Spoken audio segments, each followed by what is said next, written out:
Welcome to my Accent is No Accident podcast. I am your host, Maritza Perez. We are here today with a creator woman that has gone above and beyond the borders that limit us by helping immigrants, wherever they are, fulfill their goals. Her name, Anastasiia Dehtiarova. Anastasiia helps immigrants be recognized as experts and authority in their fields. With their international experience and heritage accent while conquering cultural biases and stereotypes. She brings in support and knowledge from the stories of other internationals, helps to translate your story into compelling message and guides people to become leaders in their sectors. Anna offers tips and workbooks on public speaking in a foreign language, personal development guides, and of failures and lessons learned in her podcast. Welcome, Anastasia. It is an honor to have you as a guest on my podcast. Thank you, Marisa. It is also an honor for me. It's very exciting. And thank you so much for reading out the bio. Feels very official, but also makes me feel really good about all the things that have been happening so far. I love it. And I love what you're doing, Anastasia. And I'm going to call you Anna. Sure.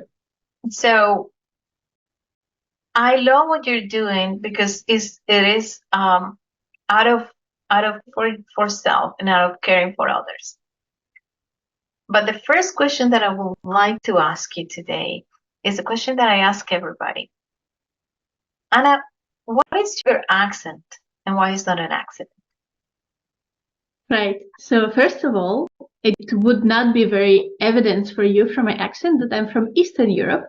I am Ukrainian, and it is indeed what the accent that I have is actually a different one. You probably can't even pinpoint what it is because I don't know what it is myself. It's at this point an accumulation of different accents from all the different I speak and probably don't even speak.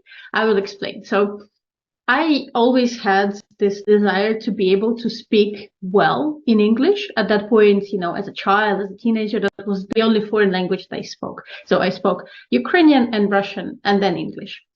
And I really wanted to, be able to not show or not tell through my accent where I was from, maybe because, I didn't want to be perceived in a certain way, or rather I wanted to be perceived in a different way. So I made it a point that I was focused a lot on phonetics and how to pronounce things. It was always like a big deal for me. And enrolled in university and studied Italian as my first language, with English as the second, and then other languages as well. And also, I didn't have that accent. It was something else, but I really made an effort to not speak with an accent, or at least, minimize this Slavic accent, because I felt like it gives away a lot of kind of character as a stereotype, obviously, because then we all know that stereotypes are completely wrong and never almost really related to the reality.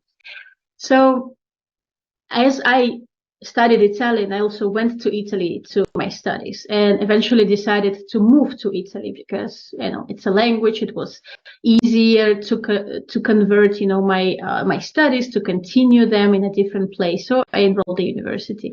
And the funny thing happened is that I never considered myself to be, particularly good, singer, or have like a particularly good audio, skills in that sense, but somehow it turns out that I pick up on accents, other people's accents, without even knowing. So if you know a bit about Italy, it has a lot of different ways of pronunciation, has different dialects, different, just ways of speaking. And where I studied in Bologna, it also is a distinct accent. And somehow, because I was speaking a lot and I got a job where I was speaking a lot, it was like door to door collecting donations. It was a very tough job. But one thing that it gave me was this skill of speaking more in public, and also obviously polished my Italian. I actually got probably worse with my Italian because I got all those, like real words and slang and just like not, correct grammar, basically. So after some time, people that I met, especially other Italians from, let's say, other contexts, they were surprised to hear me speaking in their, in those, with that manner, with this Italian, like local accent in a sense, which was also a surprise for me. After that, I moved to Belgium, and I never learned Flemish, which is basically basically Dutch language. Belgium has 3 national languages: is French, Flemish, and German. German is a minority, but I lived in Brussels, and French was more predominant, but then also Flemish. And at some point, I also worked in a company run by Flemish people, basically, and they were speaking a lot. And I had a good friend who was Flemish.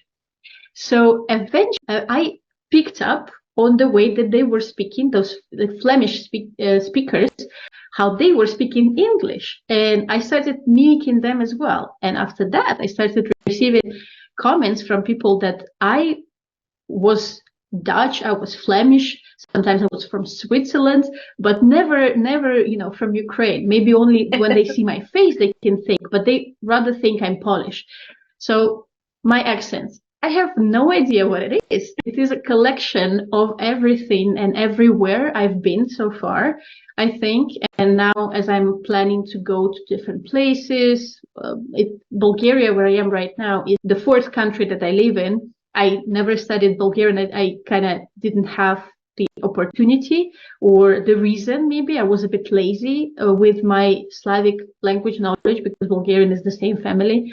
I was able to understand enough for me to go by, in a shop or pick up a parcel. And then all my work, is abroad. My friends are all internationals. It was never a priority.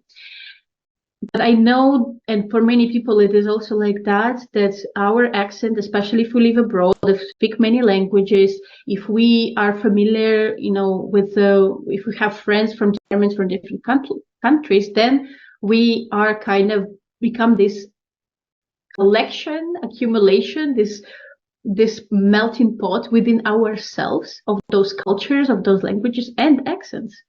So that's what I have to answer. Very long answer to your quite simple question. Yes. Wow, this is amazing. Look at the story of your life and how living in 4 different countries already have given you the opportunity to expand not only your knowledge into different language, but also your knowledge into different cultures. And I am something fascinating, because you were able to merge in, and I would like to talk about this with you because recently, obviously, I was researching what you do and how you have been going on your entrepreneurial world. And I saw on LinkedIn all of your posts, but one that captured my attention, and it was talking about specifically, and I have to pick here, specifically about immigration, about how the life of an immigrant is. And it was very raw and very, very real. And it hit me because in the past, you say that we actually move to a different country. And and I want everybody to hear it. The idea is to fulfill our dreams and have a better life. And it's true. This is the real objective when you move to a different country, is to have a better life, to fulfill a dream. But then you say something that says, and then I translated, "Swas, reality hits you, and then you're in a country that probably doesn't want you there, that doesn't like your race, color, religion, many things, or all of the above, and then you are faced with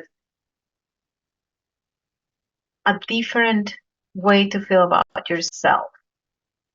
Can you talk about these a little more and explain to us how was that transition and how you handle and how you help others handle Yeah, thank you for taking out that post. It's one of the recent ones, and I think I learned to capture, first of all, obviously my emotions and my thoughts about things, but also be brave maybe enough to put them out there for the other people, simply because I got already the feedback.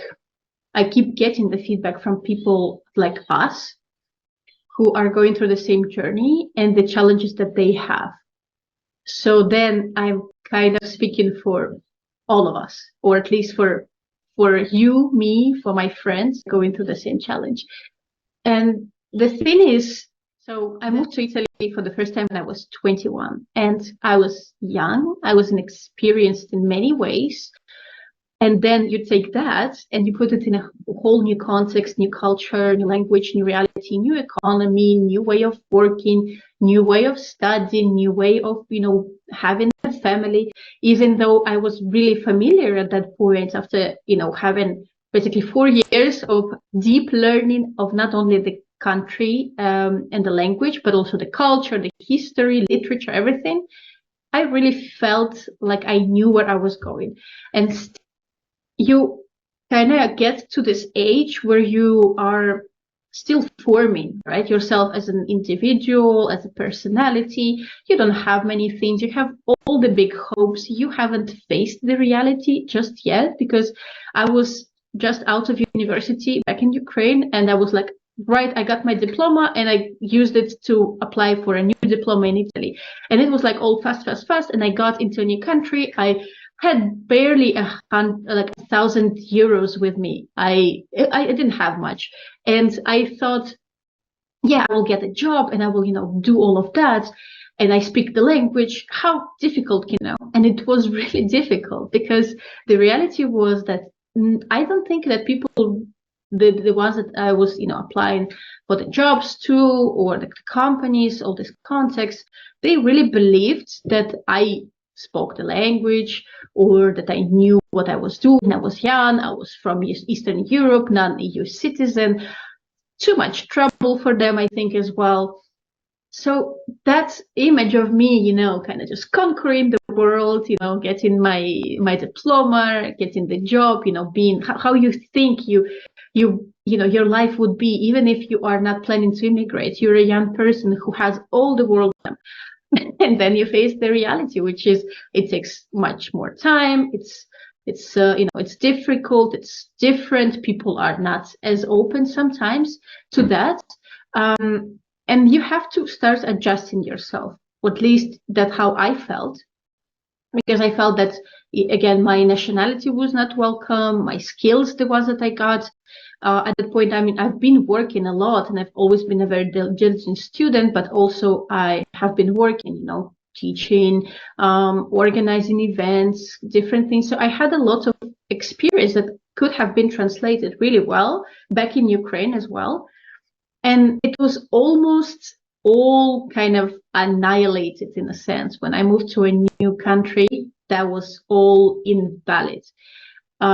And I had to figure out what to do next. So that's also why I moved from Italy to Belgium, because Belgium had more opportunities in that side. It was really difficult for me to get a job in Italy. In Belgium, at least, there were many more opportunities. And this is where my career basically started, as a marketer, someone who was, actually getting the real money, something that, could be covering the living expenses.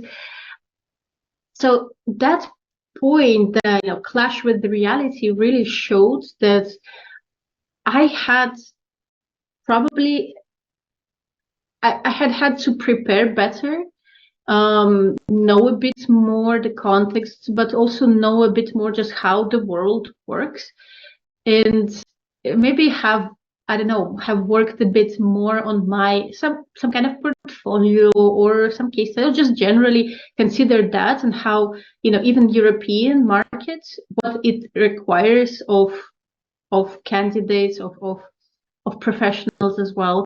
But also on the personal level, I realized that. So I moved to Italy, it was 2014, which was at the beginning of conflicts in Ukraine.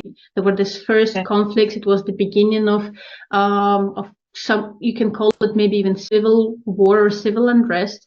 And I was from the region that was basically in, that got this referendum, that got kind of in this strange position of it's still Ukraine, but not really. And the perception of the world of my nationality from, Eastern Europeans, they all have guns and they have weird accents and they're all, just like grumpy, weird people. It already, and I had nothing to do with it. So that was the first time I realized, well, I don't know, there is some kind of image of who I am supposed to be in the world based on simply where I was born, which is not a thing that I choose. And what do I do about that? So for a long time, I felt quite uncomfortable presenting myself because everyone inevitably asks you where you're from. For a while, it has been that, I was uncomfortable because I felt that I was lacking something. I was lacking a passport or nationality, or just like my, nationality was not right, not correct one, not the good one in a sense. They make you feel different. Yes, yeah, and it's again something that I cannot control, but it makes me think, okay, where are the countries where I can get their passports easy, right? Or maybe I move to Portugal and then I can get this passport, and it opens so many doors, because even moving from country to country, even traveling, let alone migrating somewhere, is much harder for people like me, and or maybe even like you, right? It's just like a whole different reality.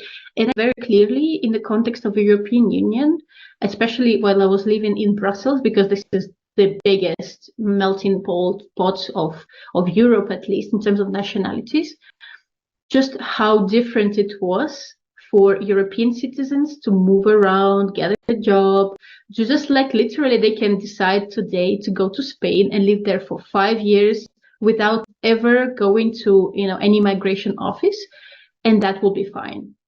No. Well, maybe other countries like Austria or Germany will not allow that, but still, it's like a whole new context. I cannot overstay my visa, not even an hour. So we're talking about something different here. Yes. So all this kind of, I don't know, maybe just difference in acceptance, right? Difference in perception of me, of who I was, just based on my passport, really started me think about those different ways I could, get better life, as you said, right? Like I have not thought about what my life could be with the Ukrainian passport, but then at that point I realized, I need to think about something. When the war in Ukraine started a year and a half ago, again, the perception of my nationality changed in the whole world, and I had nothing to do with it. So suddenly I was one of the good ones, in a sense. I was one of the supported ones. And I felt that it was such a hypocrisy, in a sense. It was weird because when I lived in Brussels, I would only dream about those kind of internships at European Union or all the different opportunities. And it's amazing that the government gave those opportunities to Ukrainians now, because we have those. But back in the day, I couldn't even imagine that. I couldn't even see myself there, because Ukraine coming to European Union was like almost an impossible dream. Now, I don't think it will happen, but still it is something that we're talking about right now.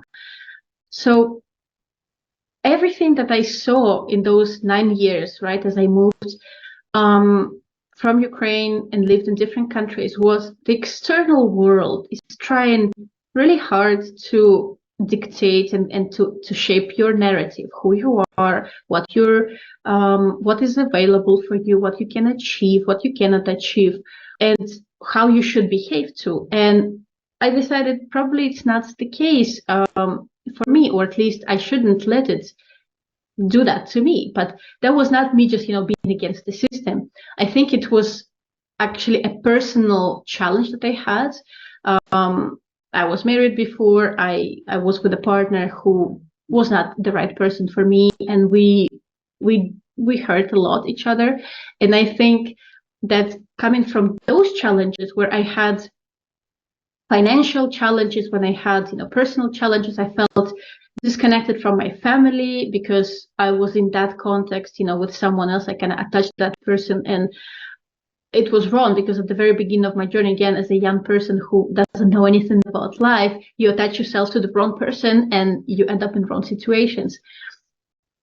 So I started asking myself, why is it not working the way I want to? What do I need to change? And then like the whole Pandora's box opened in terms of what I needed to work on personally on myself. And I'm still not probably in the middle of it. I'm working on it every day. And now being able to have this confidence to talk about these inner challenges with other people, because I'm not the first, I'm not the last. It gives me more courage to write posts like the one that you quoted, to talk about those difficulties that we have, those personal, very deep, very uncomfortable emotions that we have, loneliness and jealousy and frustration and anger. Obviously good ones too, right? Because we are still pushing ourselves, we grow a lot.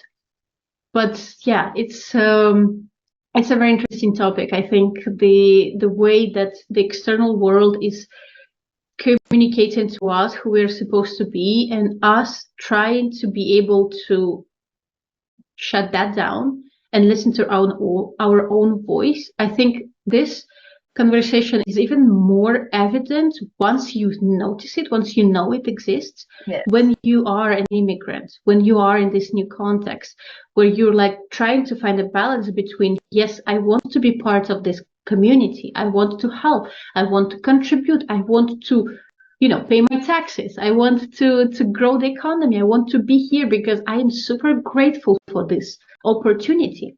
And still, I am this person. I have this background, I have this accent, I speak these languages, this is who I am. And I deserve to be here too, the way I am. And that is beautiful, because I think it shows not only the journey of an immigrant anywhere in the world, but also how your perception changes because you came from your culture, which was acceptance because everybody was like you, and then you moved to another culture, another country, and then suddenly you are different in a negative way, and you are not accepted as well as you were, and then you start thinking, what is wrong with me? But the very first step is to realize that there is not with you, and that you have to actually find ways to become part of it without losing who you are, your authenticity. And that's another thing that you help people with by expanding their personalities and their perceptions of the world that surrounds them by staying authentic and being okay with who you are, but also realizing in some cases that the culture you are in, it's a little different, and then maybe your perception is not of yourself, is not what you should pay attention to, but you should pay attention to your goals.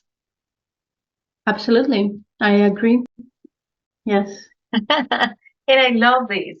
So you talk also about how do you feel when you walk into a different culture, and how people feel when they start learning a new language and speaking this in public. Can you expand on this? Right. Yes. So one of the things that I love doing, probably noticed already, is speaking. I like talking. I like to engage with people, and I realized that there should not be any limits, any limiting thinking or just general any obstacle between us and our expression of our dreams and our desires, our skills, our capabilities. I'm talking about it because it's a very common situation for migrants to, again, adjust so much to this new reality where they have to basically give up who. And I love that there are so many tools right now. Us just having this podcast, we decided to have a call, and we are doing that, and we're raising the topics that are really important and quite striking, quite crucial also in our journeys. I also have a podcast. I talk about lessons learned in immigration. And before that, I have been experimenting a lot with content. So I have published a lot of things when I was talking about personal development and challenges and the ways that you achieve certain things that you want and how to make it stick. So I realized that I probably got a bit better at speaking. And as a marketer, I also know good ways of doing marketing, right? The ones that are about engaging, about entertaining, communicating certain messages, the ones that are about actually shaping the communities and shaping the clusters of people that are interested in a certain topic. So that's why I help people to deliver their message also with their accents, with their heritage, with their way of speaking, with their culture in a foreign language, because most of us actually do speak foreign language at work all the time. Most likely it's English, but let's say you're in another country in a different environment, then it's this local language that you deliver your communication in. And it is both this very practical skill, right? The hard skill of presenting, communicating, delivering speeches, but also it is about your confidence to be the way you are. And maybe disregarding, it's not about, I will deliver my message despite my accent or despite where I'm from. It's not that. It's actually thanks to that. And with that in mind, you arrive where you feel confident in you, and then it helps you communicate. So maybe you know this speaking club, Toastmasters. It's quite popular in the world, and I've been part of it. I was part of it, and it's great system. It's great framework. It helps people get out of their shells. But one thing that I didn't like there was this rigidity, and it was a lot about correct grammar and pinpointing the errors, whereas the more engaging people that I loved watching, not much about grammar. They could have made mistakes, and even if they were native speakers, not really that grammatically correct, but they had some insane, amazing, captivating stories that I didn't even care which language they speak and the accent or anything. Yes, there are certain complications that we can have, with speaking. Let's say you have very heavy accent, and it just takes the audience a bit longer to understand what you just said. So those are like clear complications that can disrupt a bit the experience. But we still talk about delivering the message with all the way you are. And I talk about it in my work on public speaking in a foreign language. Then I often touch upon it in my content. And also I like talking about content in general, content creation, because for me, content creation at this point, it's been 3 years that I have been very consistent on LinkedIn. I publish almost every day. And as I said, I have played and experimented with lots of formats. And I realized there are certain things that I enjoy doing myself, which is video and writing. And I can help people with those mediums, with those formats as well. Because again, as foreigners, as immigrants, we speak at least 2 languages. We have a very interesting understanding because maybe you know about this, right? Every language, it has also a certain mindset attached to it, right? And then every new language that we speak, it kind of expands our ways of seeing the world. So most likely, us as migrants, as foreigners, the ones who speak at least 2 languages, we are much more open. We have broader points of view. We have very interesting outlook on life. We are probably a bit more optimistic. We have very interesting things to share with the world. And the issues we talked about just in this previous question that you asked was about us actually kind of shutting down and getting worried Yes. and self-conscious about things. Self-conscious, So yes. right, and it's not what we want.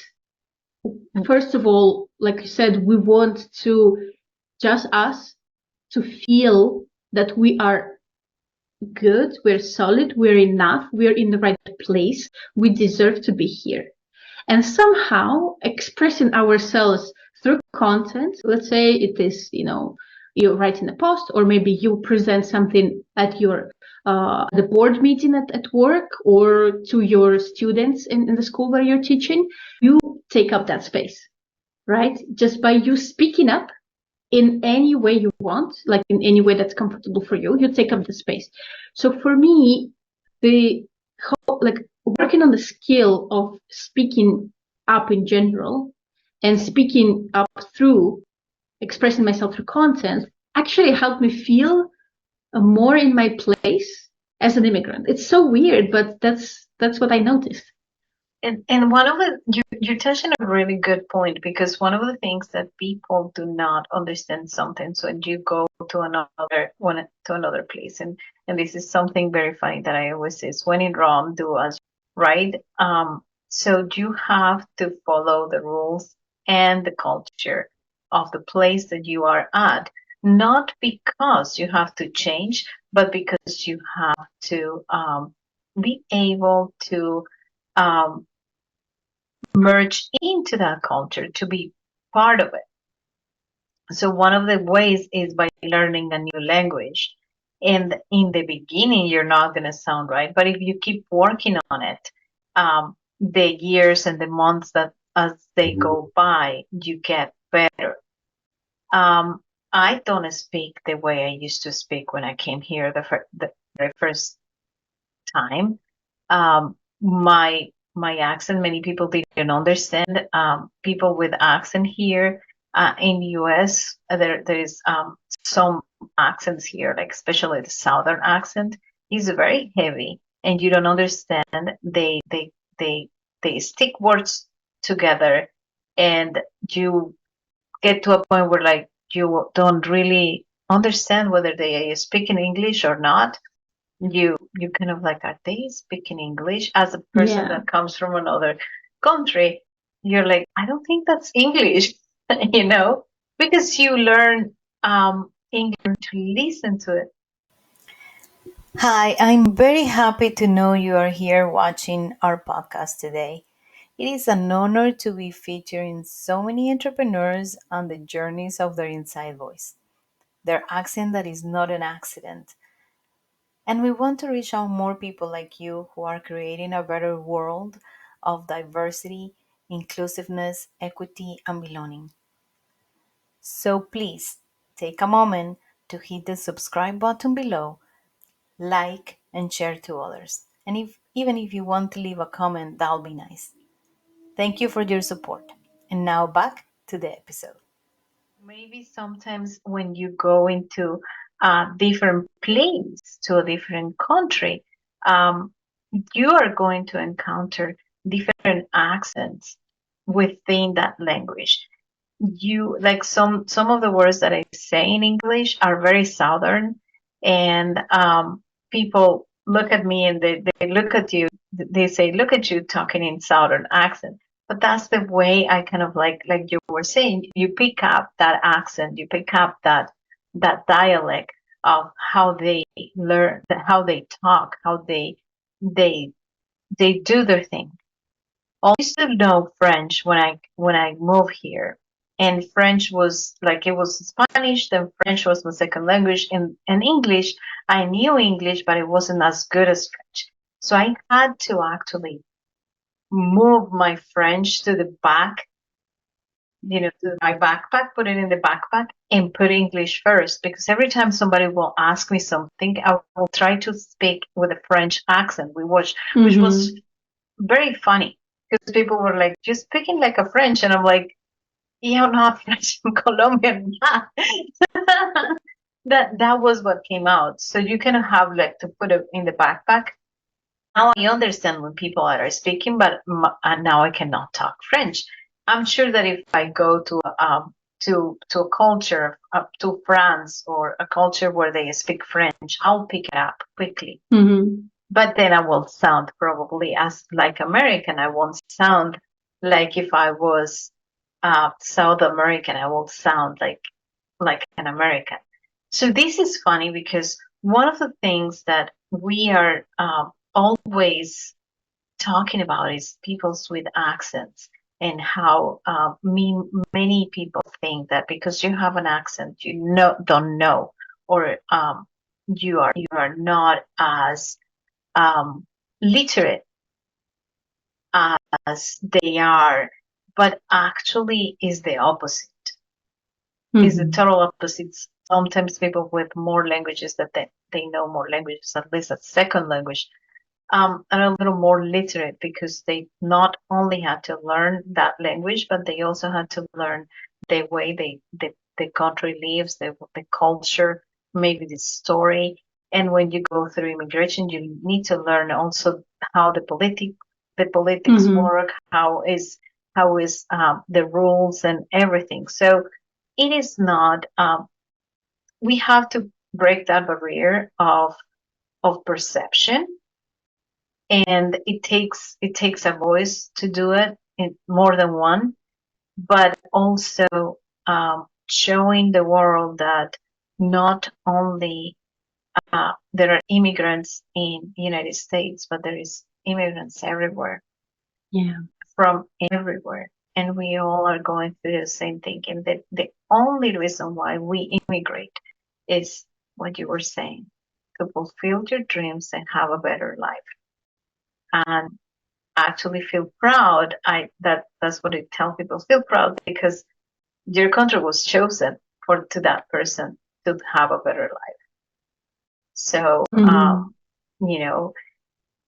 so now you have moved into 4 different countries. What are the different in cultures that you see that you need to face as an immigrant? And how do you face these differences in cultures? Is it fun? Is it challenging that sometimes? Oh, interesting question. I love exploring. I love exploring all the different things. I have, again, this kind of a little nerdiness in me about the languages. I like to try to understand not only, what the word is about, but also where it comes from. Today I was obsessing about almonds, like the word almond, it probably in English, it comes from Arabic because almond, right? Like if you say in Italian, almond is mandorla, and maybe in Spanish it's similar. So there are all the different ways, but then take, let's say, Bulgarian, it's called badem, and I have no idea where it's coming from. So I was like, what is happening there, right? So these little things that actually tells you a lot about the culture, because take the Bulgarian language, it's heavily influenced also by Turkish language and Greek. Those are the 2 neighboring countries. Their cultures are quite similar, but don't tell them that because they will get angry about it. Then take cuisine, it's also like a big sensitive point, but you take, the different dishes, some of them are quite similar, and it tells you many things. So when you go into a new place like that, and you even start with something as simple as going to their local restaurant, right, with the local cuisine, and maybe you get, one local person with you, and they tell you a bit more about that, you already start to learn so some of that the center, and then you see Soviet looking big buildings, and then you see some more like Roman looking, well, obviously not Roman looking, actual Roman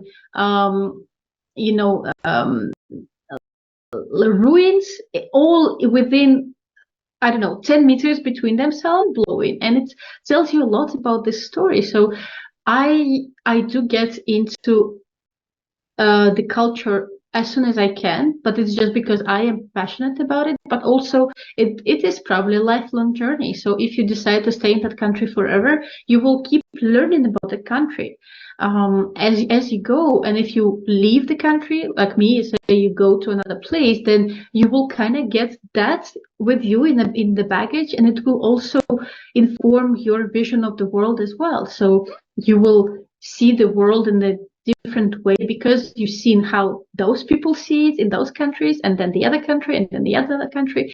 And it's fascinating because then you are actually even more invested in learning more about the world, about the culture. And I feel that I live abroad, the more I want to go explore different places, the more I consider myself, again, this kind of international cosmopolitan citizen of the world, the more tolerance I have, the more acceptance and love and appreciation I have for everyone and everything.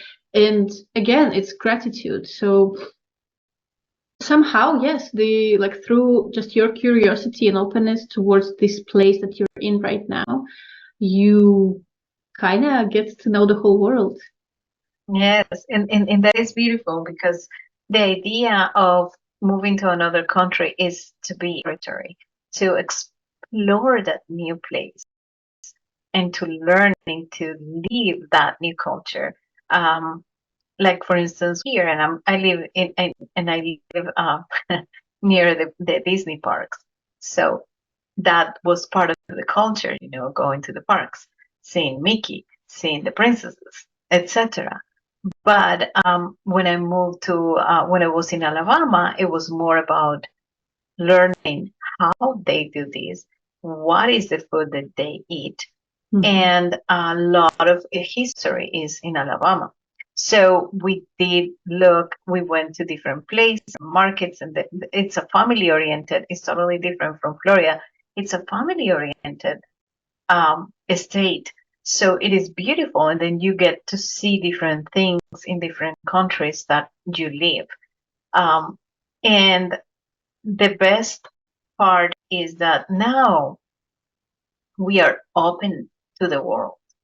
Anyone can live for a couple of months or forever in different places in the world, and you can do it by immigrating legally, and you can do it by staying in the laws per the country. There are countries where you cannot go, and then you have to obviously check before you go, because there are countries that they don't accept any immigrants. So you have to check on those laws. So it is incredible because I think that the world is more open today than it was before. And we have many people like yourself and many others that go around the world literally, and they call themselves digital nomads. They work in places and then stay 6 months in one country and then move to another for 6 months. And I admire these people because they not only learn different languages, they not only eat different foods, but they have that braveness in them to move among cultures and celebrate the differences. And that's what I want to do with the podcast, celebrate differences and have that voice to understand diversity goes more deep and beyond just accepting others. Just open up your book and get ready to write down and to experience different things around the world. Yeah. I don't know. What do you think? Oh, I think it's a beautiful mission, and I totally agree with you. It's much more than just saying yes, you can, even though that is already a big step, right? Accepting the different cultures, different people, opening the borders. I know One person that I talked about that who has a bit different outlook on immigration, or at least the country that they're in, they have much stricter, opinion about immigrants. The conversation was, are you okay? Like, maybe talking about that, maybe you should not use the word immigration, maybe something else, some kind of euphemism for that. I was thinking, well, it might come at me, might bite me, I know, but then it's also a battle that I choose, right? It's a battle of me speaking up once again for myself, but also hopefully for other people too. So then we can, change it, we can shift it, we can help other people to have, again, better lives than us too. Yes, exactly. That is amazing, because we can help the world come by learning about each other. And then we're getting to the end, and I would like to give you the opportunity to talk about your business. And I love the name of your business. It's awesome. Thank you. Can you please tell us about your business and what you do? Right. So yeah, the name is something that I don't know, just came to me, and I'm really happy about that. It's probably it's something that I would like for my clients, for people to feel, right, when they work with me. Yeah, it helped. It was really useful. And the business that I'm working on right now, there are many things that I would like to do. So I'm actively working on it. But currently you can see that I have the workbook that I mentioned, right? The workbook on public speaking in a foreign language. This is one thing that I'm really passionate about. There's many things coming together actually in it. Then another thing that I have is a book on personal development. So it is my own journey and learned about personal development. It's a very practical guidebook that is called Blissful, a guidebook for growing humans.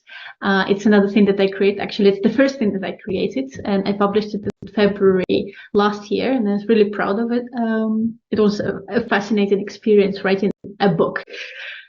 And another thing that I'm producing right now is my podcast, which is Lessons Learned in Immigration. And I have amazing people there. I already have a lot of people coming that I need to probably shape it into different seasons and give myself a little break, give it like a couple of weeks, so then I can keep having these conversations. And we talk about, again, lessons learned in immigration, people from all over the globe living in all different kind of places. Some of them migrate to, maybe from one European country to another. The other ones go from one continent to another, or maybe it's like continuous journey like that. They're jumping, through different hoops to get to the different places, and it's fascinating. And we talk about business, about work, about personal relationships, about friendships, loneliness, good and less good emotions, things like that.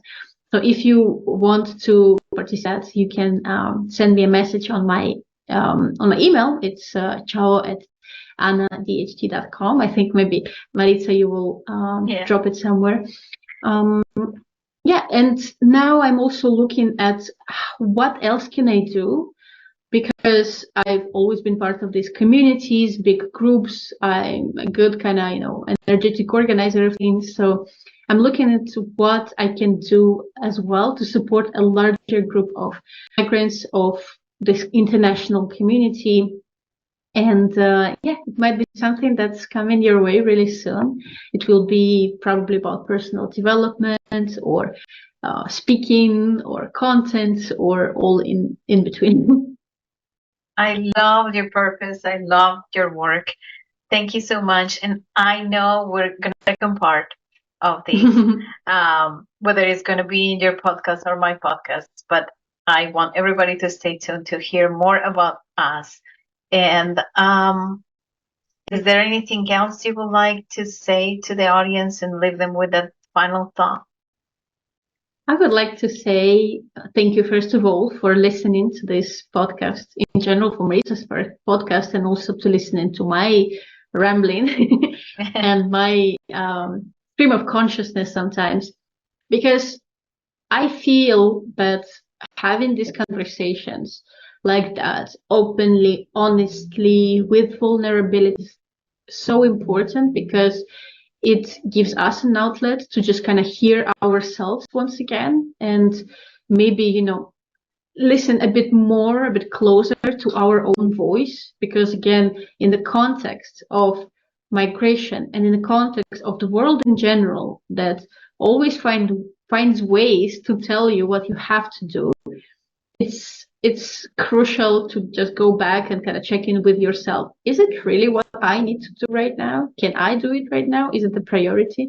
And that skill of listening to yourself is something that you cultivate, right? It's not that you're born with it. And maybe very lucky if you had the right upbringing to really listen to themselves first and foremost. And I don't think I even know this kind of people.